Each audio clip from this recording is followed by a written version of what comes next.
everyone, my name is Rita Grays, and I'm a professor in the Department of Biological Sciences at Auburn. I'd like to welcome you all again to our event and remind you that it's sponsored by Our STEM Story, the College of Science and Medicine Office of Inclusion, Equity, and Diversity, and is supported by the Auburn University Office of Inclusion and Diversity. Before beginning, I'd also like to acknowledge that our university and city exist on the original homeland of the Muskogee people.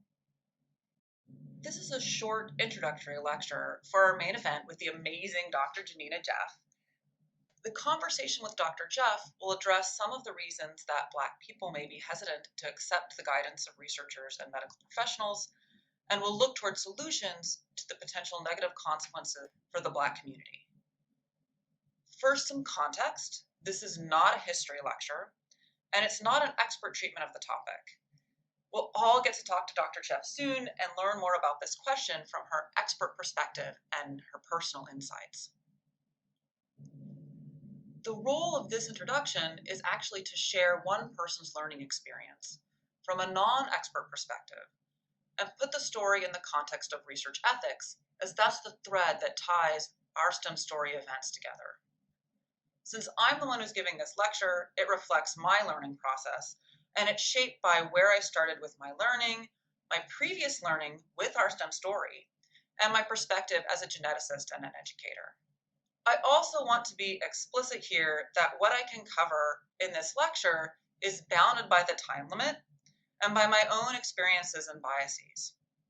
It's also guided by our wish to provide an unvarnished look at the real history of scientific and biomedical research in the context of minority contributions, including those that were involuntary and often traumatic. The goal is to answer the question, why is there so much distrust within the Black community of scientific and biomedical research, associated institutions, and professionals in these fields? As I have been giving these lectures on the relevancy of research ethics to topics thus far covered in our STEM story events, my learning process was shaped by this framework. How can I, given this framework of research ethics, understand the history of Black American experiences with science and medicine? To tell the story of my own learning and how I answered this question for myself, I've selected moments in time to highlight and contrast the unethical acts that give rise to lasting distrust and the story of the development of research ethics. The research ethics side of the timeline will be on the left, and the history of unethical acts on the right. It's an unavoidable fact that distrust started at the very beginning of the history of Black people in America, and that dehumanization and atrocities were the rule rather than the exception for experiences of the Black community with science and medicine from the very start. One of the things that stood out to me when I was learning about how medicine was practiced on enslaved people was that the start of scientific ethics actually dates to almost the same period of time.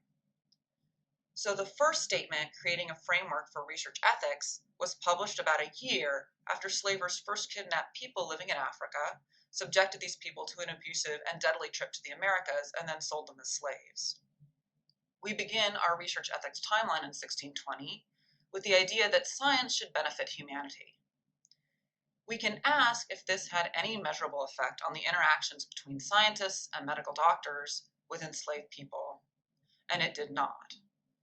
So here we have the dawn of research ethics, but not for everyone.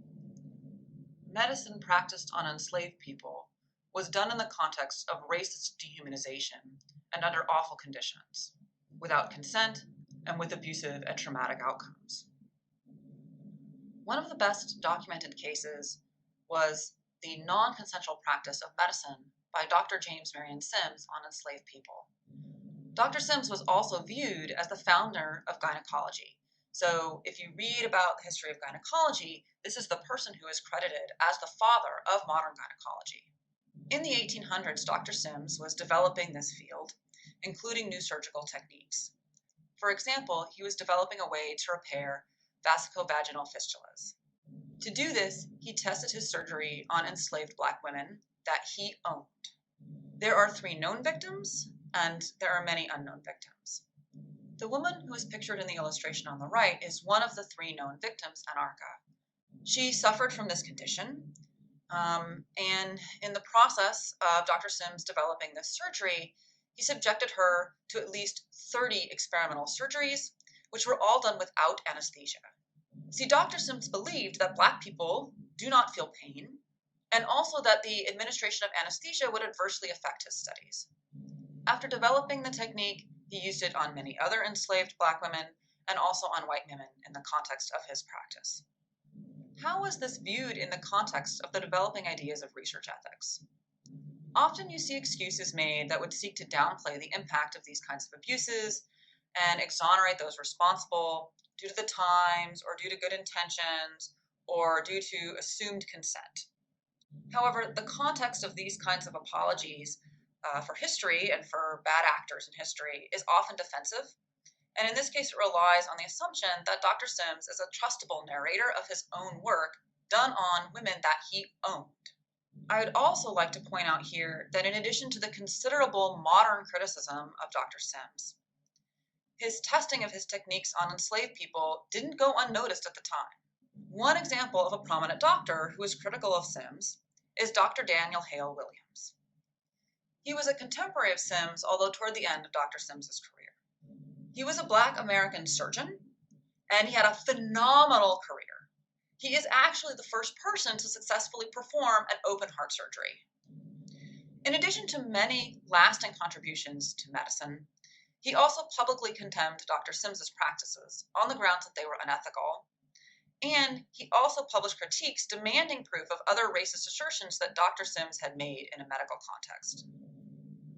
Overall, when we look at the history of the experiences of enslaved people with medicine, we see a history of racist medical practice built on dehumanization and abuse of Black people. And that becomes the foundation for further development of science and medicine. And it extends well past the existence of specific criticisms of these practices on ethical grounds. So what happens after the era of slavery, and as we have more free Black people becoming part of science and medicine? Does it get better? The story shifts, but we still don't have a foundation of trust. Instead, we see lies, continued abusive practices, exploitation, and unequal protection under the law. There are many experiments which included exploitative and abusive practices, but perhaps the best known are the Tuskegee Experiments, which spanned a very large stretch of time, starting in 1932.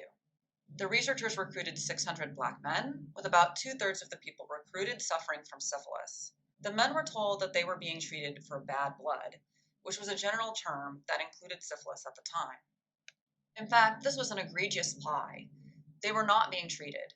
And even after 1943, when a treatment was known and widely available, the men that were part of the study were still not treated.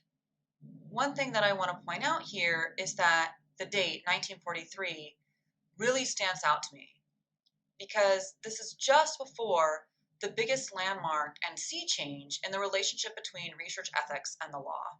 At this time, the Nazis were conducting extensive human experimentation and committing abuses and atrocities, and these acts were committed by scientists and medical doctors in Nazi Germany.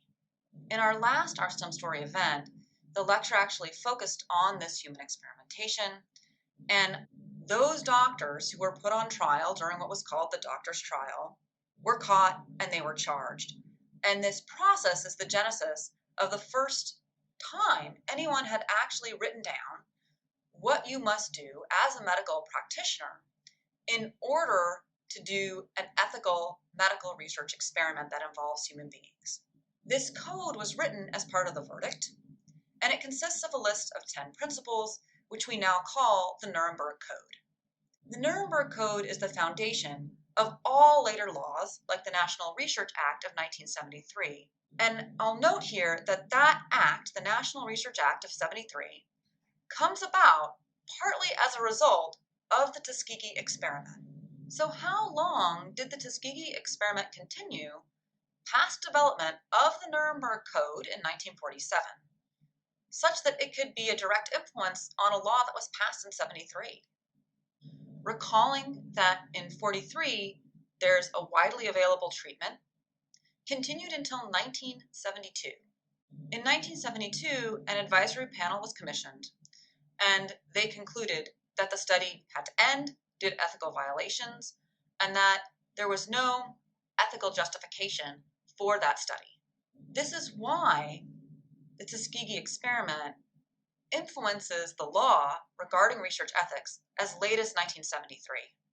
And I'll note here that the advisory panel also coincides with development of the Tuskegee Health Benefit Program, which did provide medical care for these men and later on was expanded to provide medical care for their families.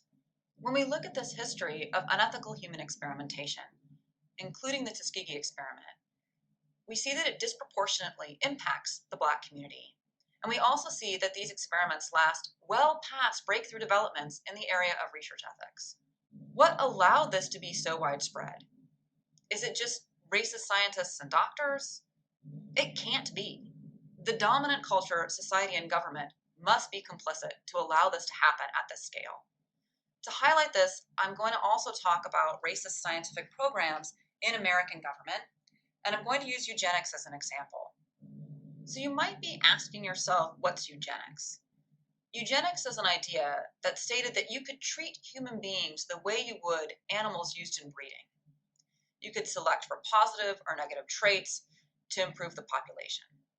It flourished in the early 1900s with the first compulsory sterilization laws passed based on the idea of eugenics in the United States in 1907 in Indiana.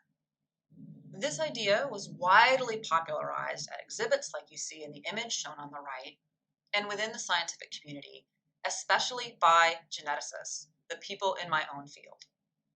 The image shown here actually highlights that. We see people attending a eugenics exhibit in Kansas. The board that you see to the left of the image that is blown up here actually is standard fare in a modern genetics class. What you're seeing is a depiction of the genetics of coat color, but here it's being used as an example of applying genetic knowledge to the control of breeding of human beings. One of the goals of our STEM story is to show the roots and connections between each of our events. So I'm going to take a very brief moment here to emphasize that eugenics is an exceptionally dangerous idea.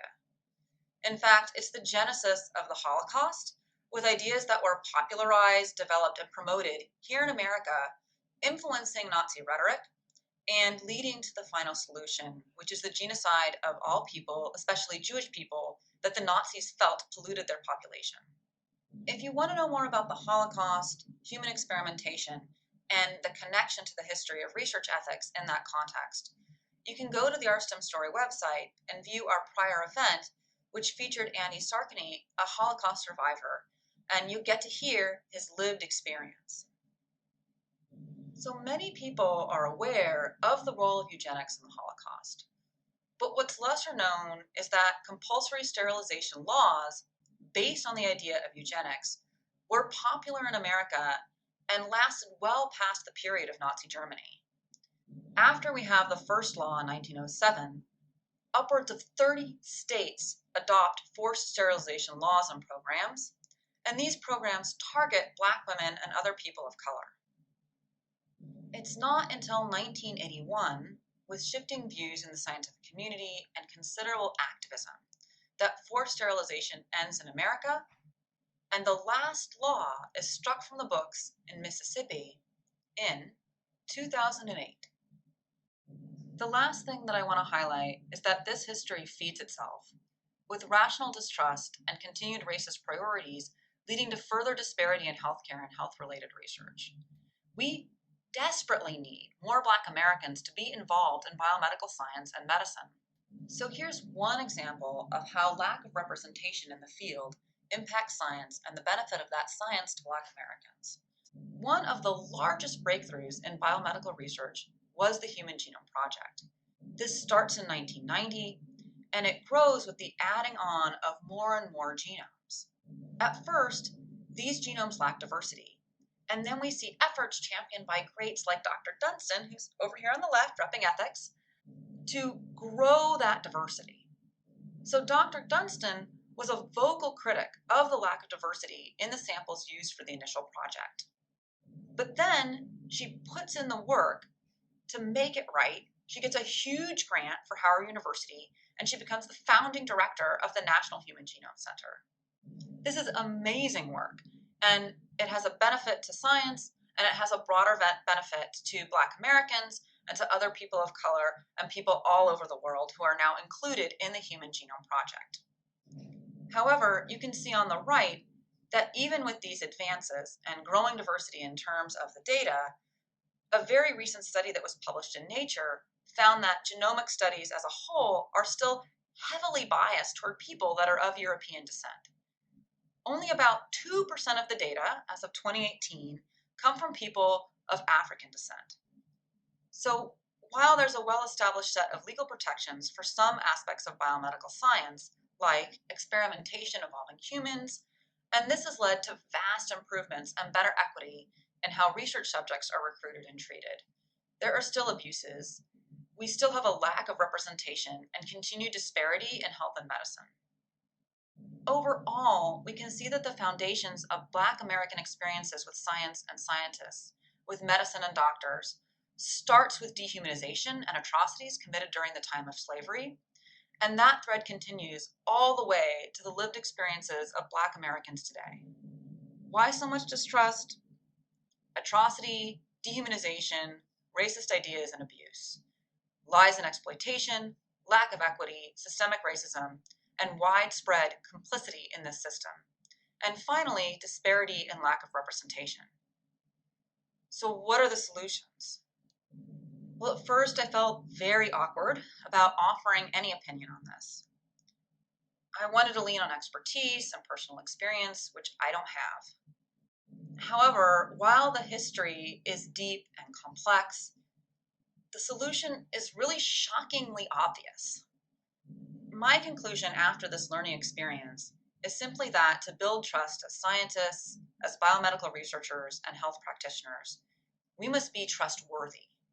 So that means ethical practices, truth-telling, pursuit of justice, building equitable systems, equal representation, and accessible education, like this event, Our STEM Story. We hope that by highlighting the clarity of an ethics-based approach to solutions, it'll be easier to talk about. You don't need to be an expert to contribute to the discussion with Dr. Jeff. Thank all of you for being here and for being part of Our STEM Story. I have the pleasure of introducing our speaker, Dr. Jeannie Najef. She is the host and executive producer of In Those Genes, a hip-hop inspired podcast that uses genetics to uncover the lost identities of African-descended Americans through the lens of Black culture. Dr. Jeff is an educator, an activist for STEAM-based educational approaches, so that's science, technology, engineering, art, and mathematics. And she's also a motivational speaker. After receiving her Bachelor of Science in Biology from Spelman College, she obtained her master's degree in applied statistics from Vanderbilt University. Dr. Jeff then continued her education, becoming the first African American to obtain a PhD in human medical genetics from Vanderbilt University School of Medicine. During this time, she also participated in an NSF-funded outreach effort as a first grade scientist in Scientists in the Classroom, a program aimed at engaging schools in the Nashville, Tennessee area in STEM. Since receiving her doctorate, Dr. Jeff completed 2 doctoral fellowships, one in human genetics, research at Vanderbilt University's Medical Center, and another in population genetics, training in the ICAN, I hope that's correct, is it ICAN? Great, School of Medicine at Mount Sinai. Since then, Dr. Jeff obtained and has maintained her position as a scientist in bioinformatics at Illumina. So with that, we'd like to welcome Dr. Jeff here, and thank you so much for coming to be here for our STEM story.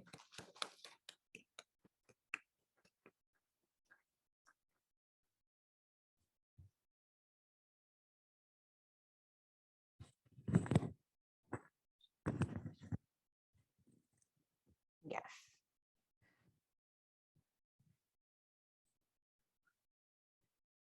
So also going to introduce our panelists now as well.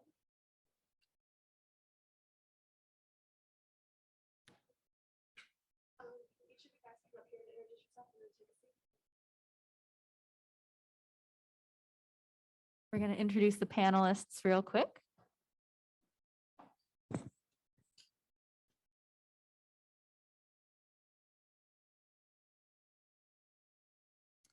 Hi, hi, my name is Danielle Farmer. I'm majoring in biosystems engineering and I'm a first generation college student.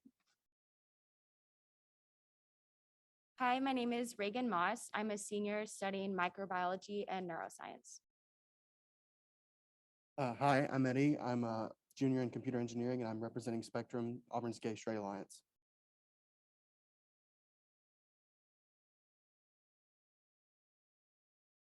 Hi, I'm Chelsea Lawrence. I am the content, well, I was the content creator, but now I do the research for STEM Story.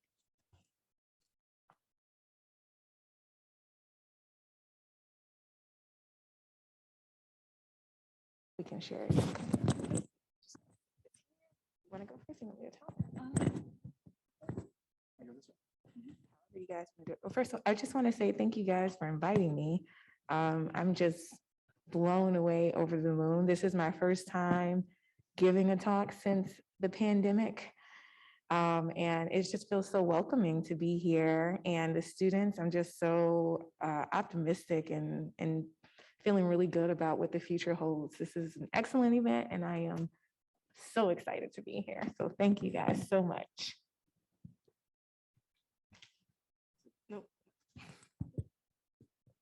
Okay, to start us off, Dr. Jeff, can scientists simply begin conducting research on humans, or is there a progression of subjects used before experiments can be used on humans? Why? Can you say the last part again? Oh, which part? Is there a progression of subjects used before experiments can be used on humans? Why? Yeah.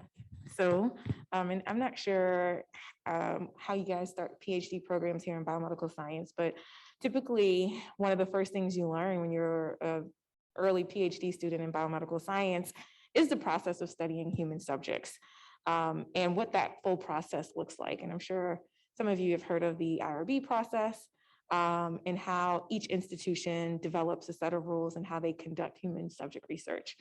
So that's really on the biomedical side of it. You have the IRB program, which is, if you've ever submitted an IRB application, it is a very, very tedious process, and rightfully so, because we need to dot our I's, cross all our T's, and even that process is changing more recently to be more inclusive, to be more transparent. I think one of the biggest things that happens, the IRB process, is that there's a gap in knowledge from scientists around ethics, because a lot of times we're not taught proper ethics. And then there's also a gap in knowledge to our subjects that we're trying to recruit on transparency, how data is used and how it could be used in all the possible possibilities. So there's definitely a protocol.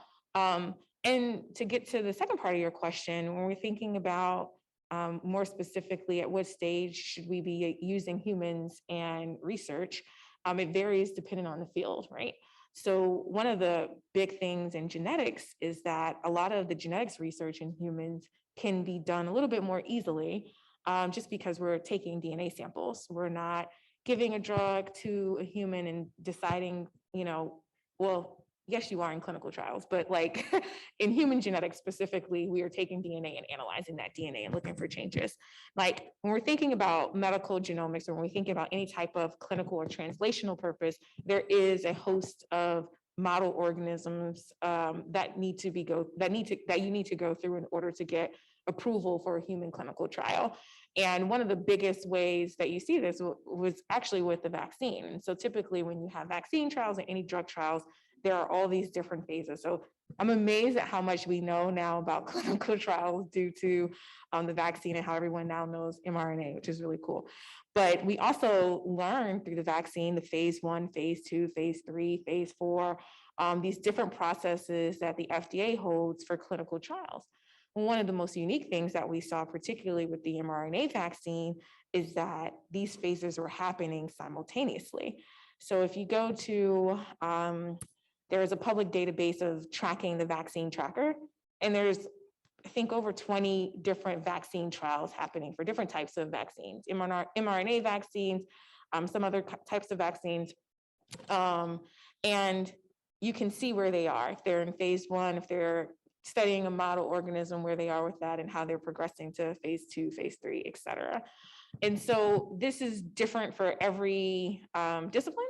So like genetics, there's some different types of flexibility and different, medical practices, there are different things. So model organisms, yes, and which model organism? So that's really important too. So depending on what the discipline it is you're studying, one model organism might be more relevant than the other. And typically the way that goes is we go with the one that is the cheapest most of the time, and see which one, can we study that would be similar to humans. So there's a long process.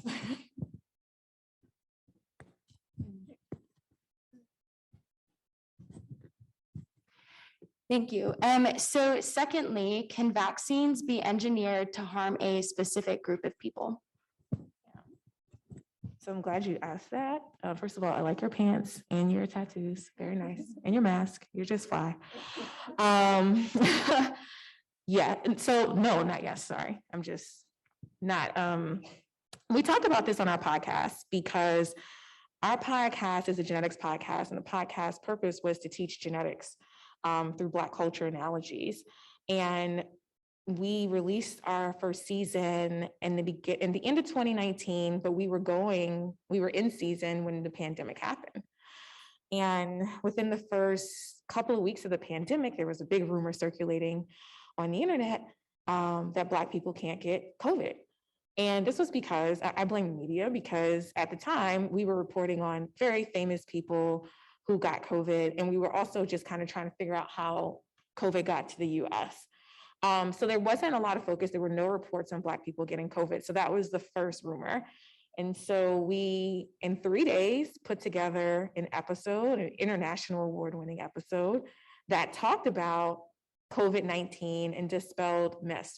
This is in March 2020. So we defined what an mRNA vaccine was then. We predicted how the epidemiology would look, looking at different health disparities and understanding the social implications and systemic racism, most importantly, and how that would affect people who could eventually develop COVID-19.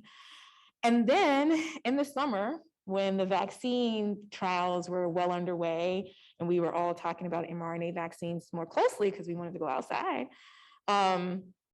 there was a conversation that the vaccine could be engineered, targeted to hurt Black people specifically. And so we put out a 15-minute episode that really kind of described that. And it's a very real thing. You ask a lot of people about the Tuskegee Experiment, for example, and a lot of people believe that those men were given syphilis, right? Like that is the working rumor that a lot of people believe that, oh, they were given syphilis. So if that is what you believed and you've heard that story over and over again, which is not true, but you hear this story and many others over and over again, it's not so shocking that you would believe that bioweapons could be created to harm a specific type of people. If you see that Black people are dying or a group of people are dying at a disproportionate rate to others, you start to question, well, why is that?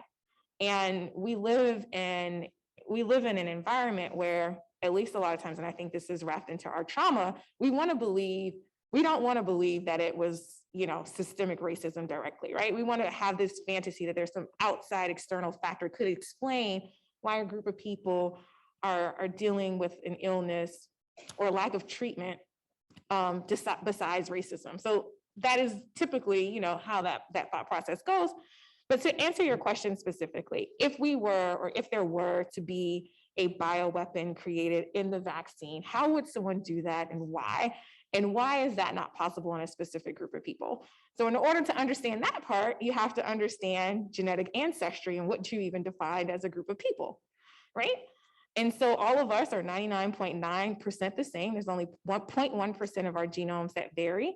And so, in fact, we, as Maya Angelou used to always say, we are more alike than we are different. And that's very true. We are more alike than we are different. So if you were to create a bioweapon, and that bioweapon was specifically targeted a group of people, genetically, how would you define that, right? Because all of us here, we share a lot genetically. But if I wanted to just target one person sitting here, I would have to know their entire genome. And I would also have to know how their genome interacts with the environment. And I would also have to know how this external factor that I'm giving you, in this case, the vaccine, is going to respond to this particular mutation. So that is, very, very, very complicated and impossible to do. And also, why would you want to do it? If you were creating a bioweapon to specifically target a group of people, I would imagine you would think, what would be the purpose of that? If you wanted to hurt them, then okay, well, now you have to understand the complexities of their genomes, and you have to find, of the 3 billion base pairs in the genome, what are the SNPs that we need to focus on? How are they going to interact with the environment? How are they going to interact with this vaccine? It's such a complicated question, but I think the foundation of answering that question is it's impossible to do that because there is no way to define one group of people. We are defined on a quantitative spectrum of genetic ancestry, and every individual is going to be different. Even you and your siblings are going to be different. And so that's a short way of answering your question.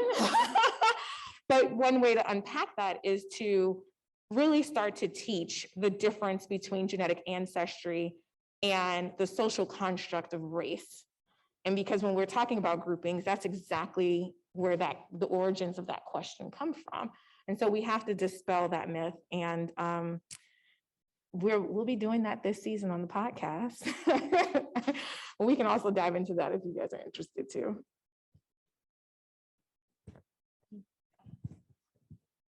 Okay, well, to go back to the basics, what is the difference between mRNA vaccines and traditional vaccines? I love this question because another question I always get is the vaccine going to change my DNA? Which is another fun one. So there are so many different types of vaccines, right? And the mRNA vaccine specifically, I assume a lot of us here are scientists, so we are very familiar. With the process of DNA being transcribed into RNA and RNA being translated into proteins, the central dogma. And so the mRNA vaccine is very, very different than other vaccines where we take a proportion of the vaccine, we figure out what's the right amount to give you that your body can develop antibodies, but not so much that you get sick, which is kind of like how the flu vaccine works. And we know that those are not always as effective. With the mRNA vaccine, I try to explain it like, it's almost like, I don't know if you guys have experienced, you're on social media, you have friends on social media, perhaps they have friends or significant others, children, and you see pictures of them so much that you know what they look like, you almost feel like you see them out in person, you would be able to identify them, right? The mRNA vaccine is doing exactly that. It is giving you a snapshot of a picture of what the vaccine would look like, and your brain is recognizing it and saying, oh, I know that. I know now I'm going to create antibodies against that if I ever see this picture. But I'm not actually giving you the virus itself. And so I'm just giving you the tools to make the protein to fight off the virus. And so that's a short way of talking about how the mRNA vaccine works. So given that, we know that what we're administering, and it's very, very difficult to get mRNA in the body without it being degraded. So that's a whole nother question about like, what are all the things we have to do to get the mRNA there, right? But one important step is understanding the central dogma, which is that this vaccine is not coming in at the DNA level. It's, an mRNA vaccine is not altering your DNA at all. It's just telling your body, again, this instructions to make proteins, to make this particular protein if you ever see this picture, right? And it's very similar to other forms of survival that we have, right? And it's beautiful in the sense that we don't have to be exposed to the virus itself.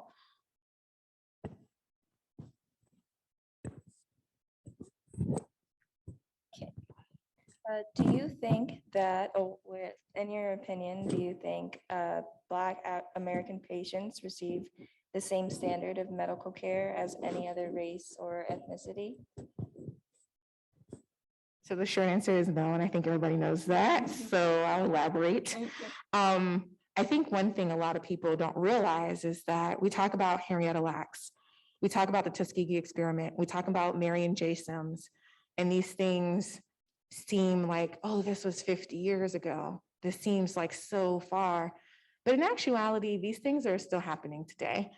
And it's a very complicated question on if this is it is definitely a combination of racism and capitalism. So I want to be very clear that it's not just racism, it's also capitalism for people who don't have access to adequate healthcare and education. And then we have a weird healthcare system where we have all this private insurance and public, and there's difference in treatments in that way. But specifically for Black people, I think I'll talk about some of the nuanced things that happen present day that a lot of people don't realize. For one, I'll talk about my own experience. Recently, I went into the doctor and I was doing a carriers panel. I was getting a carrier panel done, carrier screening, which anyone who's probably, if you've had children, you may have done one of these where you screen your genetics and say, hey, you're at high risk for these things and all this stuff. Or you're not for a lot of rare diseases. But the nurse who was taking my intake form was, checking all of these. She was on a computer going through the consent forms. In normal practice, she should be communicating with me, hey, would you like to consent to research? Hey, would you like to do this? In fact, she wasn't. She was just going through the questions, answering the questions, putting the data in there. And I had to stop her and say, this is not how this should be done, even though it's electronic. There was a paper version there too. It is my right to read this.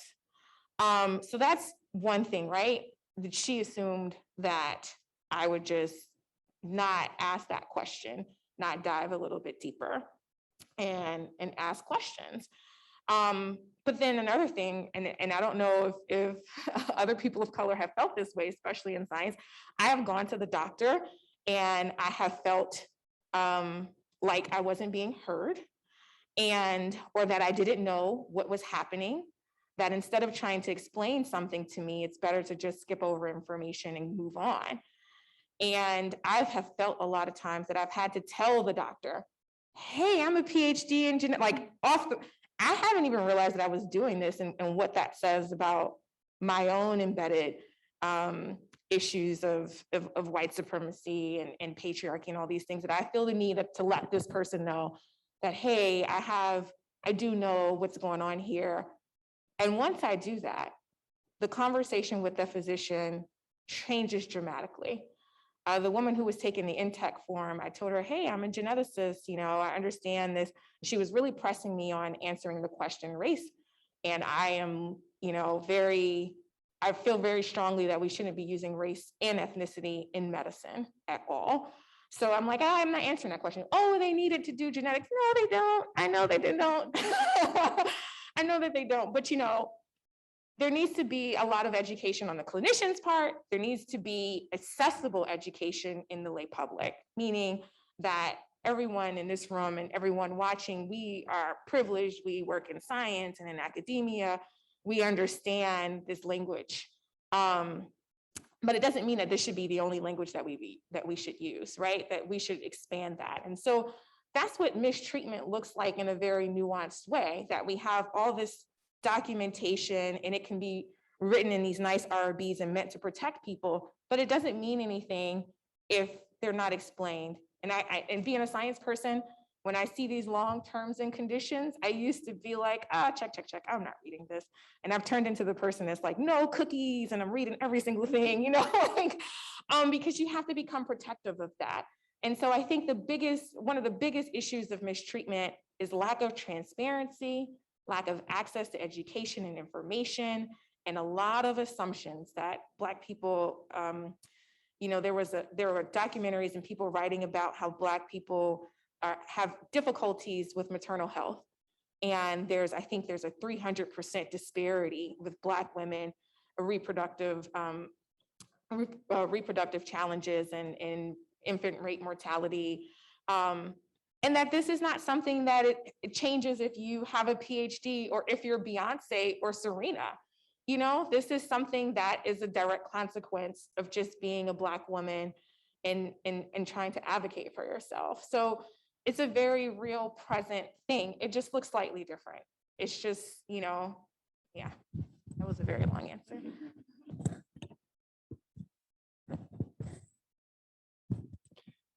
Given your background in genetics research, have you recognized remnants of eugenics in your field?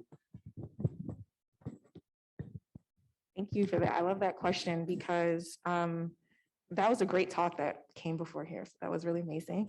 And in the talk, we talk about eugenics. And when we think about genetics specifically, in our first episode of our show that'll come out on November 30th, it's called How the World Inherited Blackness. And we talk about, well, how did the field of genetics start? And a lot of people don't know this, but the field of genetics used to be called the field of eugenics. It actually used to be the Department of Eugenics. There was the American Society of Eugenics. Like everything that we call genetics now, we just took the EU off of it, right? Like it really, and changed the spelling. It really was the Department of Eugenics. And so as a geneticist, for me, it has been very difficult to accept the discipline you love so much that is solving and eradicating so many diseases. And when we think about even the development of an mRNA vaccine, that's all due to genetics, right? We think about a lot of vaccines, or even the fact that we have a human genome, that was because we had stem cells that came from Henrietta Lacks. When you think about all these things, it becomes a very complicated thing to deal with, of like thinking about the basis of it. Unfortunately, though, eugenics is not something that is a thing of the past even. It's similar to what we were talking about, mistreatment and health disparities. It just looks different now. And it's much more nuanced now, right? And we think about who has access to, and I'm very afraid of the idea or modernized eugenics when we think about gene editing and where that will be in 10 to 15 years. But eugenics can also be just as simple as who has access to who has access to healthcare, who has access to things that do promote reproduction in a way that is kind of like a selective controlling thing. And then you have a bunch of stories that you hear about the sterilization of certain types of women. All of these are different forms of eugenics, but the thing that has been that we have to, in order to move forward, to start thinking about solutions, we have to go back to that past and recognize what genetics was founded on eugenics, and eugenics was founded on this idea of scientific or pseudoscience racism. And we have to own that in order to move past it. It actually helps us understand how to include diversity, how to think about how can we create a benefit value system for non-European participants in our practice, and how can we improve medicine because of it. So yeah.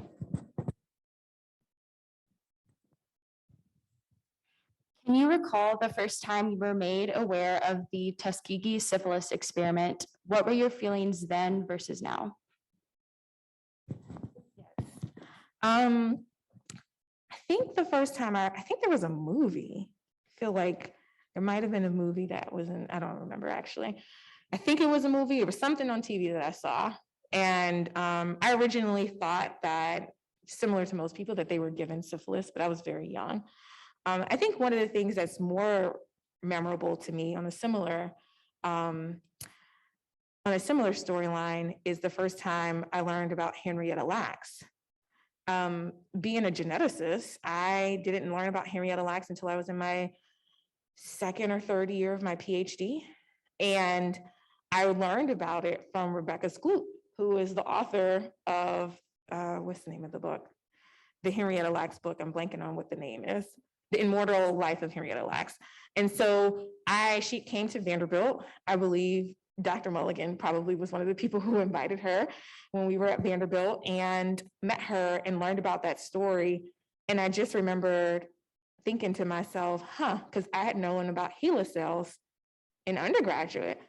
And I just thought that was the name of it. I never thought about the history behind that. And so it's really traumatic to be working in a field that wouldn't exist if it wasn't for this Black woman who, without her consent, gave her cells for research. And unfortunately, there are a lot of stories that are like this that are still happening, and we can go into that too. But it was very disheartening to me that I thought, I also grew up in a very pro-Black, Black history family. So I like really know a lot of Black history. I was like, how do I miss this? How did I not know this? Her story was so untold at that time. And I'm glad that now it's being told more. And that's the first step, you know?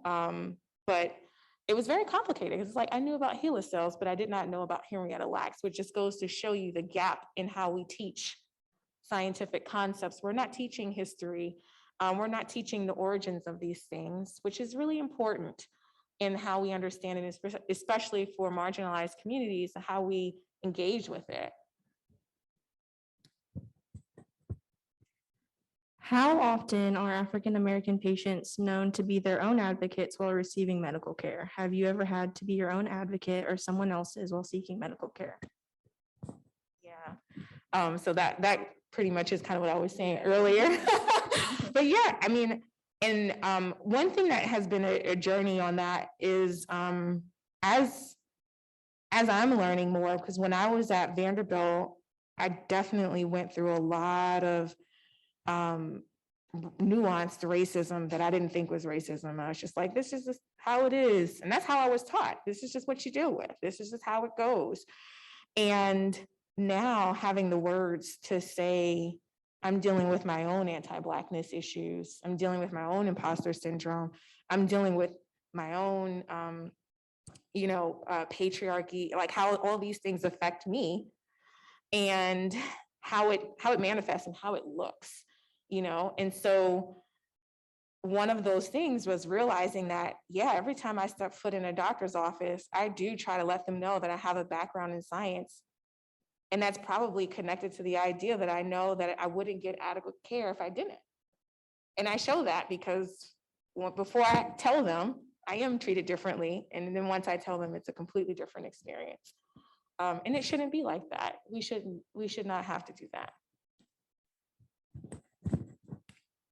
As someone who attended Spelman and HBCU and then Vanderbilt for your master's degree and PhD, were there any differences that you experienced in treatment between the two?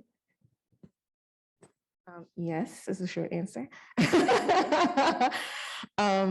So when I went to Spelman, and for those of you who don't know, Spelman is a historically Black college. It's a liberal arts college, and it's the #1 HBCU in the country, but I just throw that in there. So when I went to Vanderbilt, and I grew up in New Orleans and then went to Atlanta, so these very Black cities. When I went to Vanderbilt, it was the first time I was one of few, or the only one in the context of my department. And the biggest thing, there are two big things that I realized, and I want to say this for minority graduate students who may be dealing with the same thing. The first thing I realized was the social disconnect. So when meeting with other graduate students, I would try to socialize with them, and there were conversations socially that I just didn't know, didn't feel a part of, which made me feel very uncomfortable, made me feel very different from them. And then if there was a conversation that I was included in, it was very stereotypical. This Black thing happened. What do you think about it? You know, now I'm the spokesperson for all Black people, or the awkward, I have a Black friend conversation, or the, thinking about, I used to have, I'm also like, I'm a hustler, I had to pay for, take care of my family and always trying to do community stuff. And so I would apply for a lot of minority grants, and some other graduate students would say, oh, you get all these things because you're a minority. And no, I wish, and I didn't even understand then why these programs were in place. And like, actually, no, everybody doesn't have the same access to certain things. And had to deal with that. Or I remember one time I was at lunch and one of the graduate students she wanted to talk about I think her grandmother lived somewhere else in Southern Georgia. And she was talking about how the person she was closest to was the Black woman who worked in her grandmother's house her whole life. And she thought that she was telling me something that we could connect on, that, oh, I know a Black person too. And she was nice and I loved her.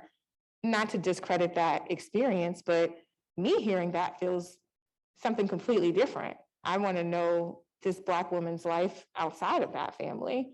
How did she feel? It didn't make me feel like, oh, wow, we can connect.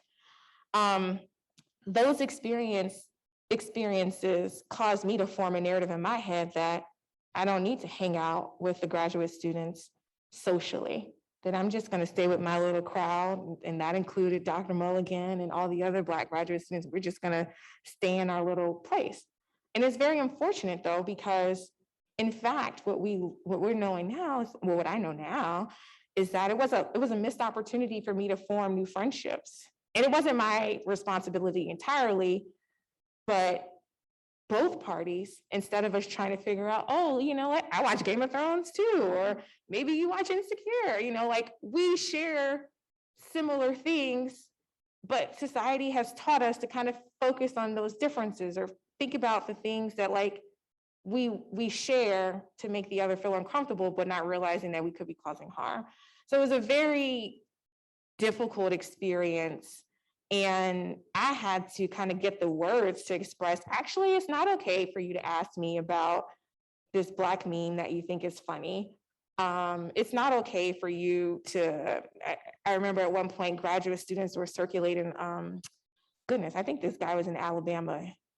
It was like a news anchor. This is when the news anchor things were coming out, and this guy had like a sound bite and they turned it into a song.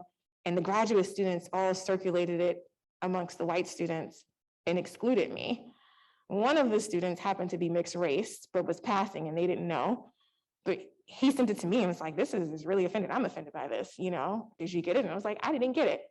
And I know why I didn't get it, because they knew it was offensive. And so there were a lot of things that happened during my time at Vanderbilt was drastically different than Spelman, which was like, it kind of re-solidifies why HBCUs are important. What I hope to happen, though, is that conversations and events like this are an opportunity for all of us to learn, to hear these stories, to be better with each other so that they don't continue to be everybody's story. And that the academic institutions, whether it be a HBCU or a PWI, should always have a safe place for all kinds of students, and we have to create those spaces, be considerate, and be open. And so it's a hard journey to get there. It requires a lot of unlearning, mostly, and a lot of learning too, on both, for everyone. We can now open it up for live Q&A from the audience, or we have, okay. So yeah, we can just start. So if you have a question, if you could actually just come up and say your name and ask it in this microphone, and we can keep on the conversation.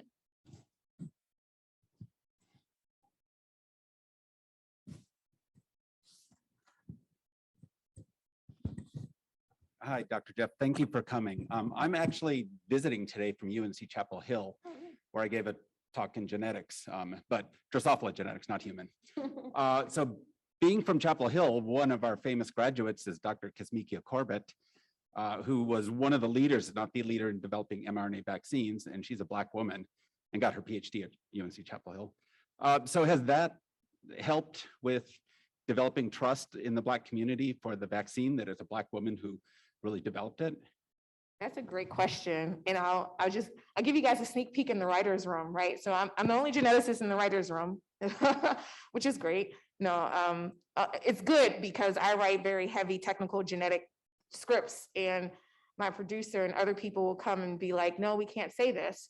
So when we were talking about the episode on the vaccines being specifically targeted to harm a group of people, I actually had a line in there that was like, and Dr. Kizzmekia Corbett, developed the vaccine. And the way I worded it was similar to your question. that we could trust it because a Black woman had developed it. And my producer came back and she said, oh, we can't say that. We can't say that. And we shouldn't say that. And she's right. We shouldn't say that because the reason why you should be getting the vaccine shouldn't necessarily be only because of that. And nor should Kizimika, giving trust in the vaccine should be because you trust the science. And it does matter who's doing the science. I'm not going to say that it doesn't matter. It's an important fact to know that, wow, a Black woman is leading this. And I'm not sure if you guys have talked to her. I definitely recommend you invite her here. She does do in university talks. But, there are things that we should definitely celebrate about her and her work. But I think we do have to be very careful of saying, just because a Black person has done it, that it should be okay. And I was really taken back by the edit, but then I realized that she is right. It is a fun fact to know that, and we should know that. But we should also, and this goes back to how we need to be transparent about how we deliver information, because we can look on, for example, there have been Black scientists who have come out to talk against the vaccine. There have been medical doctors who use, credentials to speak against the vaccine or speak incorrectly about the vaccine. And so we have to be very careful of how we use, our credentials and who we are to misrepresent or to mislead a group of people or population. But that being said, I am extremely happy that Kizimika, Dr. Corbett, has been getting the publicity and talking about actually, things that she worked on. I think it is a very good value to have a person like her who is working in this very important field, who also has a lived experience. So to change that conversation a little bit is not that we as a community should trust the vaccine because Dr. Corbett is Black, but we as a community should have conversations about how a Black scientist, how being a Black woman, how that experience shapes how she conducts research and how it shapes how she talks to the community about her research. I think that's a much more compelling thing. And I think people like her, and even myself, can consider yourselves like trust liaisons, where I have a lived experience as a Black woman. I can speak to being mistreated. And I'm also in a community where I can hear what's going on and answer those questions. One big important question that she and others, and we even talk about this in our podcast, was that, well, how many Black people are included in the clinical trials? And how do you get access to this information, which is really important? And a lot of this information is public. The FDA, reviews, all of this information is free and public and open. And so if you wanted to ask that question though, how do you do it? Well, people like Kizimika and myself, even including you, we know how to Google that, right? We know how to hit the Googles right to get to that answer and then share that. And so she did an amazing job showing how they collected samples all over the world for the phase 3 trials. And I think using her, I forgot what the proper, there's actually a word for it, like a trust, it's not a trust, I'm saying trust liaison, but there's actually another word for it, but she really has been one of those. And so it's been great. And now she's at, I think, Harvard now. Yeah. With a whole new lab, and it's been great. Another important thing, I'm kind of rambling here, but another important thing that I like about Kizimika and her story is that she has been recognized for her science. And a lot of Black scientists, minority scientists, especially in academia, are not often recognized for their science. They're more so recognized for being there and being a representation and being flooded with responsibilities of D&I inclusivity roles instead of being flooded with opportunities to conduct their research. And so that's a whole nother conversation, but it's great to see that she's being recognized for that. And not only that, but that these universities and institutions are giving her the space to build that research lab and to further the science. It's just really dope. Thanks. I'm glad I happened to come on the same day as you. Safe travels.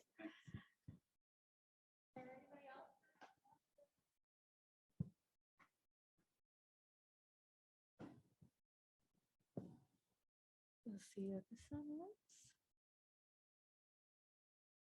All right, so this question, I'm studying to go into medicine and want to be a physician one day.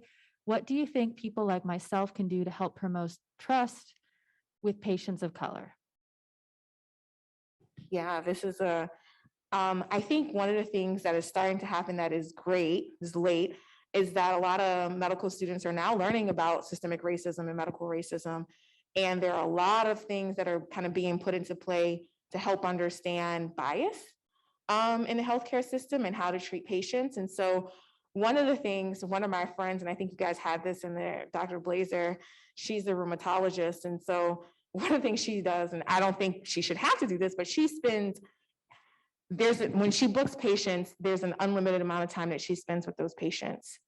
And that's not how most healthcare systems work. You know, you're in and you're out. There's a process. It's very fast, but she refuses to see patients that she can't talk to and explain every single thing to. I'm not sure that that's feasible for everybody, but I do believe as we start to increase the training and we all admit that we have biases, and that's not something that, you know, we're saying is only for people who are non-white, who are white.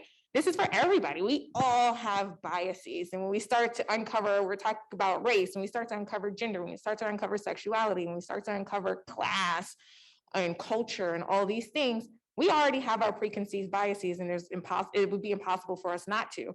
And so to have these safe conversations, I always start off with these safe conversations and, hey, I have my own biases too. This is not a conversation to, I don't know if you guys ever seen that Spider-Man meme where the one is pointing at the other. This is not a blame game. This is not a, you know, oppression war. Well, I'm more oppressed than you, and I'm Black and I'm a woman. Like, it's not about that, right? It's just more about our lived experiences, and that, yes, I deal with my own biases because I'm a very privileged person. I'm not a part of all these other communities. And here's how I'm, you know, dealing with my own bias to create that vulnerability that, hey, we're in this together. We all have this. And so now that we've created that, talking to our patients and our people and students and things like that, then let's create a safer space when we can talk about this, not for the goal of judging or changing who a person is at their fundamental, but for an opportunity for us to learn each other and to celebrate differences, to change those biases into an opportunity to learn and into an opportunity to find another reason to show love and compassion for a group of people you may not have access to or know a lot about. That's really what it's about. So that's a long way of answering that question. Okay, thanks. Are there any more questions in the actual audience? Courtney, okay, Courtney. And this will probably be our last question.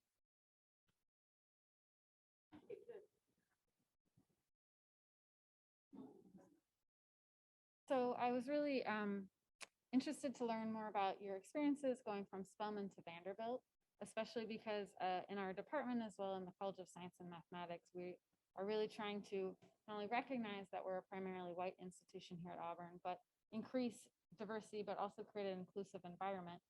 And so one thing when we think about our graduate program is this idea of maybe creating a cohort or an inclusive community mentality to help minoritized individuals to feel excited or interested to come to Auburn and also be retained in the program. But if there are other experiences that you had or things that might have made your experience at Vanderbilt better, if you wanted to share that, that would be really enlightening. Yeah, for sure.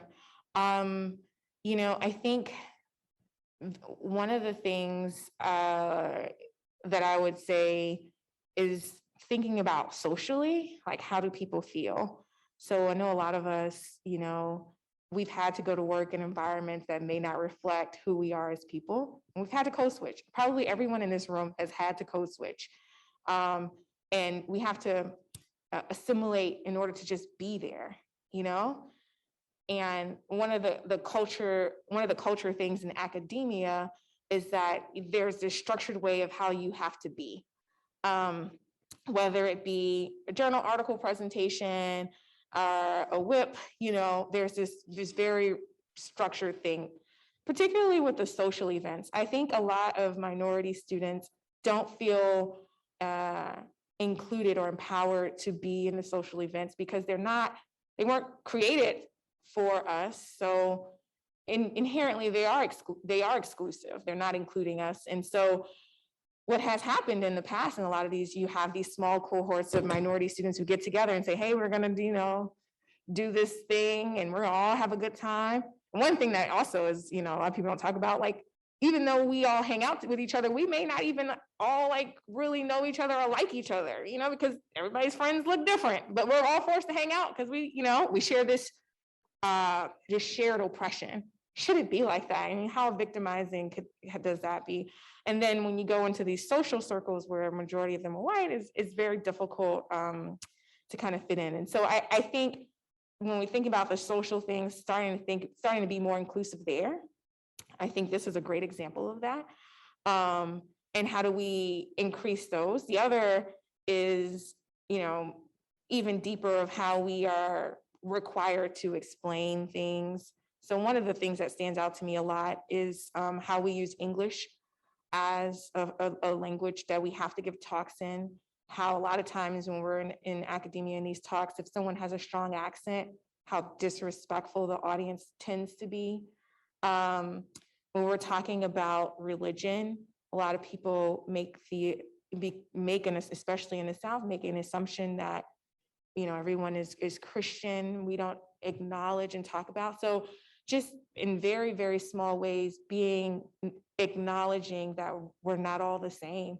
And that kind of starts to create a very, very inclusive environment. I think one of the very small ones that I feel that's like a sign that I'm like, okay, I feel comfortable, I can talk to this person. I don't have to, when people introduce ourselves and they ask me, well, what are your pronouns? I'm like, wow, like that, not what are your preferred pronouns? Because, people don't get to, it's not a preferred pronoun. It's what are your pronouns? And I'm like, okay, this feels safe enough for me to be more of myself. And so for faculty, whenever you have a student that, or people who don't look like you, who don't share the same values that you do, it's very important to acknowledge that, but like in a very respectful, learning way, and be just very inclusive. And just think like with everything, are we excluding a group of people here? How can we be more compassionate and how can we be more considerate? Are we talking about the full thing? I think one thing that a lot of people have been talking about more recently is you had another seminar on the Holocaust, right? And one of the scientific things that came out of that was the study of epigenetics and trauma, right? And so not the Holocaust, this was the potato famine. But the point is like a lot of people talk about the potato famine, but don't actually talk about slavery and that kind of thing. So just like when we have these things, like how are we being inclusive, or how are we going to make sure we touch all these touch points, or at least acknowledge that they exist? So I think you had a question, the pink mask. Did you still want to ask your question?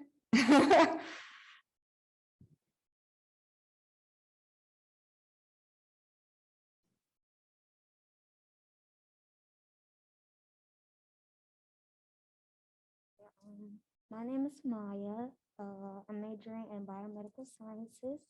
So I wanted to ask, you said something about like you don't have to say your race or ethnicity when like in the medical field or something. So I just wanted to ask about that.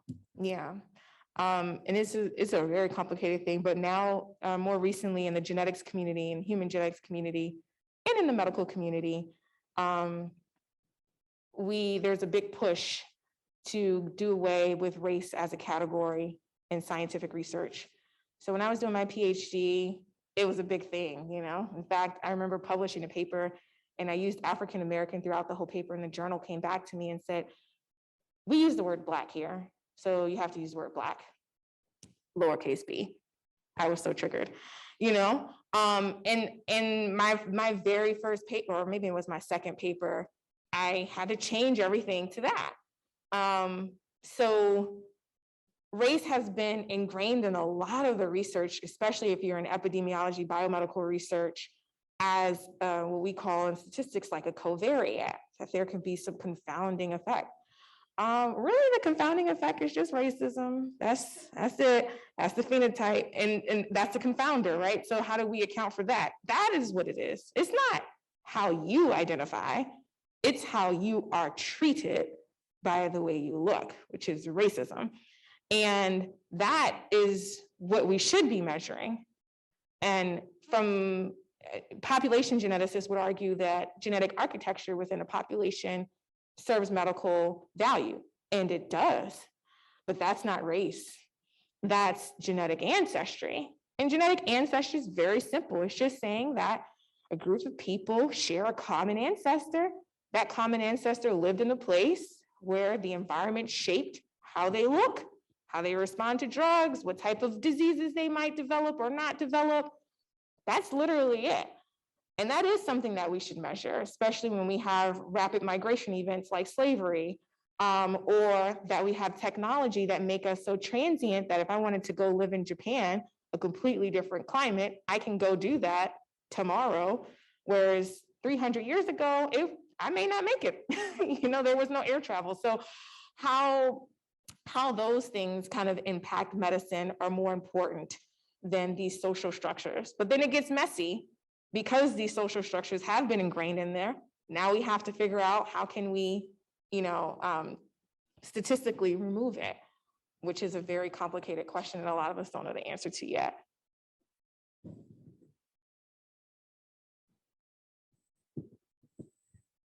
Okay.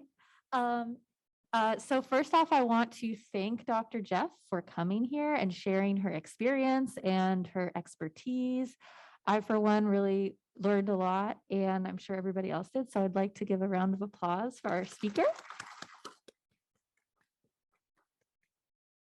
I also want to thank our panel of students for volunteering to come up here and ask questions. I want to especially acknowledge the chair of our STEM story, Ashley Williams, who came up with this event on her own, and we're trying our best to execute it. And I'm really excited to be a part of this committee.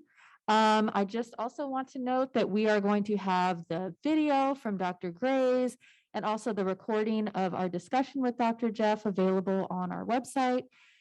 And if you're here from AED, here's the QR code you need.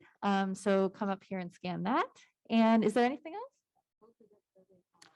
And there's a post-event survey. So we would really appreciate some feedback about our event. And extra credit for professors is on that too, if you're here for that. So just please visit our website for the post-event survey and any other resources and materials. And thanks again for coming, and thanks, Dr. Jeff, and have a great night.